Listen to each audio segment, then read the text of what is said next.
Alors bonjour à tous, mon nom est Nadia Roy-Boucher, directrice des programmes à la Sportec. Alors aujourd'hui, on va parler ensemble d'un sujet qui nous touche toutes et qui peut faire partie de notre vie en tant que parents, c'est les problèmes de sommeil chez nos enfants. Alors j'ai Franche Edgilson avec Nadia. Oui, le sommeil, c'est vraiment problématique pour beaucoup d'enfants. Les enfants ne veulent pas se coucher la nuit. Je ne sais pas si tu vis ça avec tes enfants. Oui, entre autres, avec une, mais c'est plus difficile. Oui, donc pour aider les parents, j'ai 3 petits conseils très simples pour les aider à mieux endormir les enfants et surtout se calmer le soir avant de se coucher. Donc, c'est de s'inspirer des techniques de yoga. Okay. Il y a 3 petites postures très simples que je recommande pour les parents. Alors, la première, ce serait de s'amuser avec les enfants et de pratiquer la posture du chien. Bon. Alors, les gens qui connaissent cette posture, qui font du yoga, savent comment la pratiquer, mais c'est très simple, pas obligé de se compliquer la vie pour la pratiquer. Donc, on se place à 4 pattes, on met nos mains et on met nos pieds au sol et on relève les fesses et on le fait avec nos enfants. C'est que si on fait ça là, à côté du lit le soir avant d'aller se coucher, on peut essayer ça, on en fait quelques-unes avant de passer au lit. Exactement. Puis ce qui est important aussi, c'est de respirer. Donc, pour amener le calme, on peut le faire en s'amusant, en riant, on pratique avec les enfants, mais c'est surtout d'amener la respiration là-dedans. On peut imiter le chien et on peut dire à l'enfant, mais là, le chien est excité, là, mais là, c'est le temps de se calmer parce que le chien veut se relaxer, se reposer, donc il respire. Donc ça, c'est une première position qu'on peut faire. Alors, je te recommande de la pratiquer avec ta belle cocotte.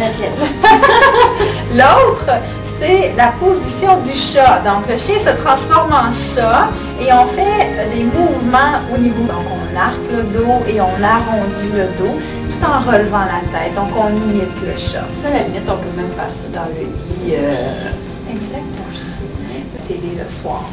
Et l'autre, le chat se transforme aussi maintenant, le terme des animaux, en souris. Donc, chien, chat, souris. Très facile à retenir. Celle-ci est très calmante. Donc, position à genoux, les bras de chaque côté, le front au sol et on respire. Cette position-là, ce que j'aime aussi, c'est si le parent la pratique, l'enfant peut se coucher sur le dos du parent. Donc, juste le mouvement du battement, le son du battement du cœur, la respiration coordonnée avec l'enfant. Justement, on retrouve cette belle complicité-là. Ah, c'est intéressant, j'aime ça. On peut même aussi, on est à côté, tu sais, gratouiller dans le dos, flatter le dos. Ça petit massage, on peut massage des pieds, massage des mains. Donc, l'important, pour éviter de toujours discipliner, puis votre coucher, puis les temps de se coucher. Le silence.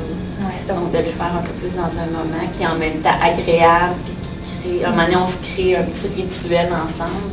Exactement. Puis si on veut combiner la lecture avec ça, de choisir une histoire, peut-être en reprenant certains personnages, soit du chien, du chat, de la souris. Donc sûrement que les parents vont trouver une belle histoire qui va pouvoir se combiner à l'activité de la soirée, l'activité relaxante. Bonne idée. Une autre petite idée que moi je fais aussi à la maison avec ma plus petite, c'est on fait c'est moins dans le yoga, mais ça peut compléter aussi, c'est qu'on va faire j'appelle ça le spaghetti dur, spaghetti mou. Donc on va se placer, on va dire on est un spaghetti tout dur, on inspire, puis après hop, on est spaghetti mou. Ça c'est gagnant chez nous, on fait ça, puis c'est une petite façon aussi de faire contraction, repos.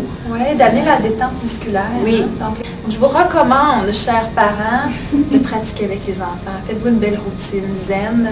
Une routine qui va vous ramener la complicité en famille. Merci France.